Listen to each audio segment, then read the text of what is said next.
बौद्ध धर्म का विभाजन क्यों हुआ? बौद्ध धर्म के विभाजन मुख्य रूप से हीनयान और महायान संप्रदाय में हुआ। हीनयान और महायान में मुख्य अंतर क्या है, इसके बारे में हम इस वीडियो में अध्ययन करेंगे। बौद्ध धर्म का विभाजन क्यों हुआ, पहले हम इसके बारे में विचार करते हैं। महात्मा बुद्ध ने जिस बौद्ध धर्म की नींव रखी वह उत्तर मौर्योत्तर काल के अंतर्गत दो संप्रदायों में विभक्त हो जाता है, मुख्य रूप से हीनयान और महायान में। आखिरकार ये विभाजन क्यों हुआ, इसके बारे में इतिहासकारों में विचार विमर्श का केंद्र बना हुआ है। इसके लिए मुख्य रूप से दो तीन जो कारक हैं उनको उत्तरदायी माना जाता है। दो मुख्य कारक इसमें प्रतीत होते हैं। पहला है व्यापारियों के द्वारा बौद्ध मठ और संघों को बड़ी मात्रा में धन देना। जो बौद्ध विहार थे, संघ थे, उनको व्यापारियों द्वारा जब अत्यधिक धन दिया गया तो बौद्ध भिक्षुक जो कठोर तपस्या वाला जीवन व्यतीत करते थे और बड़ा अनुशासित जीवन जीते थे, वो अब मांस का सेवन करने लगे, उत्तम कपड़े पहनने लगे। इसलिए उनका अनुशासनहीन जीवन भोग विलास की तरफ प्रवृत्त हो गया और काफ़ी भिक्षु विहारों से गृहस्थ जीवन की तरफ आ गए। इसलिए बौद्ध धर्म के जो मूल सिद्धांत थे उनको लेकर धीरे धीरे मतभेद होना शुरू हो गया। इसी प्रकार कुछ इतिहासकार ये मानते हैं कि महायान पंथ का जो उदय हुआ उसमें अश्व घोष जैसे ब्राह्मण विद्वानों का प्रयास है, क्योंकि अश्व घोष जैसे ब्राह्मण ये चाहते थे कि बौद्ध धर्म हिंदू धर्म का या ब्राह्मण धर्म का अभिन्न हिस्सा रहना चाहिए। इसलिए उन्होंने बौद्ध धर्म के अंतर्गत फूट डलवा दी और चतुर्थ बौद्ध संगति जो कश्मीर के कुंडल वन में हुई, उसमें दो भागों में ये धर्म कनिष्क के समय में बंट जाता है। इसी प्रकार कुछ और कारक थे, जैसे बौद्ध धर्म का प्रचार प्रसार विदेशों में कई देशों में हुआ, तो वहाँ के जो शासक थे उन्होंने स्वयं के देश की जो संस्कृति थी और जो परिवेश था उनके अनुसार अनेक तत्वों को ग्रहण कर लिया। उन्होंने बौद्ध धर्म को सरल और स्वयं की संस्कृति के अनुसार बनाने का प्रयास किया। जैसे भारत के अंतर्गत बुद्ध की प्रतिमाओं की पूजा नहीं होती थी, लेकिन धीरे धीरे विदेशों से बौद्ध धर्म में मूर्तियां बनना शुरू हो जाती हैं और उनको अलग अलग स्वरूपों में दिखाया जाता है। इसी प्रकार मध्य एशिया, ईरान, इनकी जो धार्मिक अवस्थाएं थी उनका भी काफ़ी असर पड़ा। विदेशी आक्रमणकारी भी भारत में आए, उन्होंने भी बौद्ध धर्म स्वीकार कर लिया, तो उनकी मान्यताएं भी धीरे धीरे बौद्ध धर्म में प्रविष्ट हो गई। तो इसलिए बौद्ध धर्म के मूल स्वरूप में जो विकृतियां आई उनको लेकर भी बौद्ध विद्वानों में मतभेद था। कुछ विद्वान ये चाहते थे कि उनका जो मूल स्वरूप है उन्हीं को केवल मान्यता दी जाए, लेकिन कुछ विद्वान थे जो बाद में कई चीज़ें बौद्ध धर्म में प्रवेश कर गई थी, उनको भी बौद्ध धर्म का अंग मानने पर आतुर थे। इस कारण चतुर्थ बौद्ध संगति के अंतर्गत बौद्ध धर्म मुख्य रूप से दो भागों में बंट गया, हीनयान और महायान। हीनयान का तात्पर्य छोटी गाड़ी से होता है, महायान का तात्पर्य बड़ी गाड़ी से होता है। ये विभाजन उत्तर मौर्य काल के अंतर्गत कनिष्क के शासन काल में होता है, जब कश्मीर के कुंडल वन में चतुर्थ बौद्ध संगति होती है। हीनयान और महायान में क्या अंतर है, इसके बारे में हम आगे देखते हैं।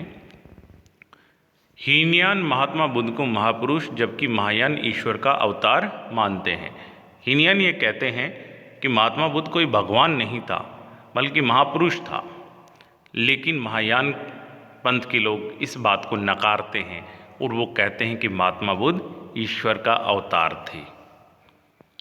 द्वितीय अंतर, हीनयान मुख्य रूप से एक फिलॉसफी है, दर्शन है, जबकि महायान मुख्य रूप से धर्म है। यदि हम देखें तो हीनयान के ऊपर विचार करेंगे तो एक पूरी फिलॉसफी है, जबकि महायान को यदि हम देखें तो धर्म है, उपासनाएं हैं। तृतीय, हीनयान में शील को प्रमुख स्थान दिया गया है, उत्तम गुणों को महत्वपूर्ण दिया गया है, जो गुण हैं उनमें शील को प्रमुख स्थान दिया गया है, जबकि महायान में करुणा पर अत्यधिक बल दिया गया है। चतुर्थ, हीनयान के लोग मानते हैं कि व्यक्ति को निर्माण के लिए स्वयं के प्रयासों की आवश्यकता होती है। महायान के लोग मानते हैं कि व्यक्ति को निर्वाण के लिए बुद्ध की करुणा की आवश्यकता होती है। हीनयान हमेशा यही कहते हैं कि आपके कर्म ही आपके रास्ते को तय करेंगे। आप जिस प्रकार के कर्म करेंगे वैसा ही आपको फल मिलेगा। लेकिन महायान के लोग ये मानते हैं कि यदि बुद्ध की करुणा नहीं है तो आपको निर्वाण की प्राप्ति नहीं हो सकती, इसलिए बुद्ध की करुणा अत्यधिक जरूरी है। पांचवा, हीनयान व्यक्तिवादी दृष्टिकोण पर निर्भर है, स्वयं के कल्याण के ऊपर दृष्टिगत है, जबकि महायान समष्टिवादी लक्ष्यों पर निर्भर है। व्यक्तिवादी दृष्टिकोण से तात्पर्य क्या है कि व्यक्ति को स्वयं के कल्याण के लिए प्रयास करना चाहिए, और जो व्यक्ति स्वयं का कल्याण कर लेता है तो ऐसा व्यक्ति अरहत कहलाता है।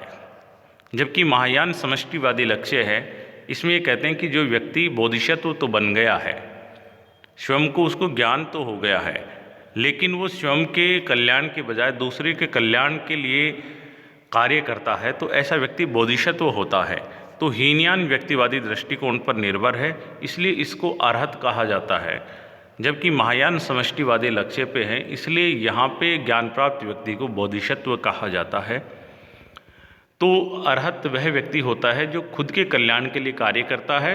बोधिसत्व वह व्यक्ति है जो पारमिताओं को पार करते हुए अन्य लोगों के कल्याण के लिए कार्य करता है।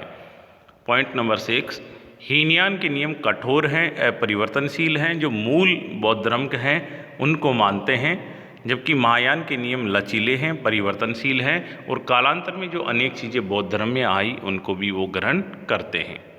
पॉइंट नंबर 7, हीनयान के लोग केवल बुद्ध की शिक्षाओं में विश्वास करते हैं, जबकि महायान बुद्ध के साथ साथ बोधिसत्व अवलोकितेश्वर की पूजा अर्चना में विश्वास करते हैं। बोधिसत्व कौन है? जो व्यक्ति 10 पारमिताओं को पालन करे और पालन करने के पश्चात जो व्यक्ति निर्वाण प्राप्ति के लिए योग्य हो जाता है, ऐसा व्यक्ति बोधिसत्व कहलाता है।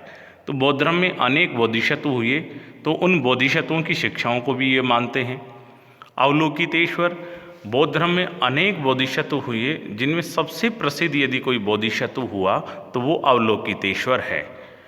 तो हीनयान केवल बुद्ध की शिक्षाओं में विश्वास करते हैं, लेकिन महायान बुद्ध के साथ साथ बोधिसत्व और अवलोकितेश्वर की पूजा अर्चना में भी विश्वास करते हैं।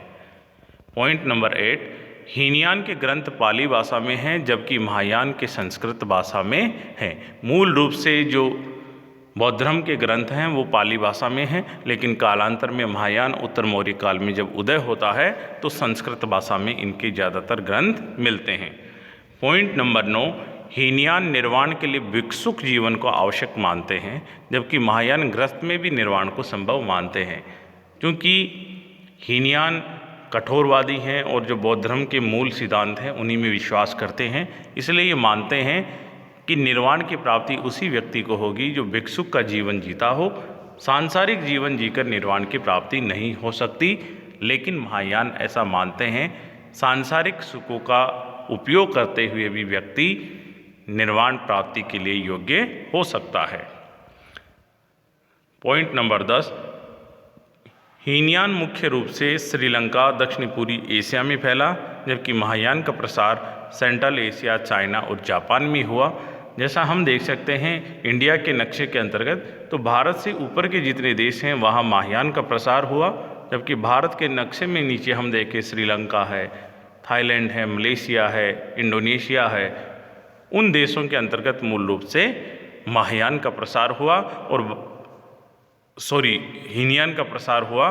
तो हीनयान भारत के निचले हिस्से में और महायान भारत के उपले हिस्से में प्रसारित हुआ। तो ये मूलभूत इनके अंतर थे।